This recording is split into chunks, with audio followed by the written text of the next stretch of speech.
സാരിയാണ് കേട്ടോ. നല്ല അടിപൊളി സാരിയാണ്, ബഡ്ജറ്റ് ഫ്രണ്ട്ലി റേറ്റിൽ. ഒരുപാട് കളർ ഷെയ്ഡ്സ് ഉണ്ട്. വേണമെങ്കിൽ ഗുലാബി ഫോളോ ചെയ്താൽ മതി. ഗുലാബി ബൈ ലക്ഷ്മി നക്ഷത്ര. അടുത്ത സാരിയുടെ വീഡിയോ ചെയ്യാൻ പോവാ. ഇത് നമ്മൾ ശ്വേതശിക്ക് ഒരു സാരിയൊക്കെ കൊടുത്തിട്ടുണ്ടായിരുന്നില്ലേ? ഇതാ ആ ഒരു കാക്ക പോയി. ഓക്കെ, കാക്ക പിടിക്കാൻ പണ്ട് കൈയായിരുന്നു, ഇപ്പൊ സാരി. അങ്ങനെ വിചാരിക്കല്ലോ കേട്ടോ. ശ്വേതചിക്ക് കൊടുത്ത് ഞാൻ ശ്വേതാന്തനെ ഗിഫ്റ്റ് ചെയ്ത സാരിക്ക് ഭയങ്കര എൻക്വയറി ആയിരുന്നു. അപ്പൊ നമ്മൾ ആ ഒരു സാരിയൊക്കെ ഇൻട്രൊഡ്യൂസ് ചെയ്തിട്ടുണ്ട്. ഇതിന്റെ വീഡിയോസ് ഒക്കെ കാണണമെങ്കിൽ ഗുലാബി വാച്ച് ചെയ്താൽ മതി, ഫോളോ ചെയ്താൽ മതി. ഗുലാബി ബൈ ലക്ഷ്മി നക്ഷത്ര കേട്ടോ. അയ്യോ വിശന്നിട്ട് വയ്യ ചേട്ടാ, ഒരു നാരങ്ങ വെള്ളം. Okay bye.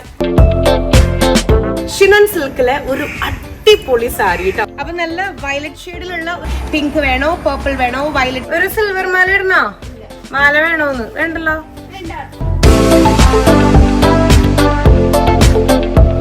ഇപ്പൊ കഴിയുന്നതും എന്ത് ഫംഗ്ഷൻ ഞാൻ അറ്റൻഡ് ചെയ്യുകയാണെങ്കിലും മെജോറിറ്റി ഗുലാബി എന്നുള്ള ലൈക്ക് പ്രൊഡക്ട്സ് യൂസ് ചെയ്യാൻ ഞാൻ ശ്രമിക്കാറുണ്ട്.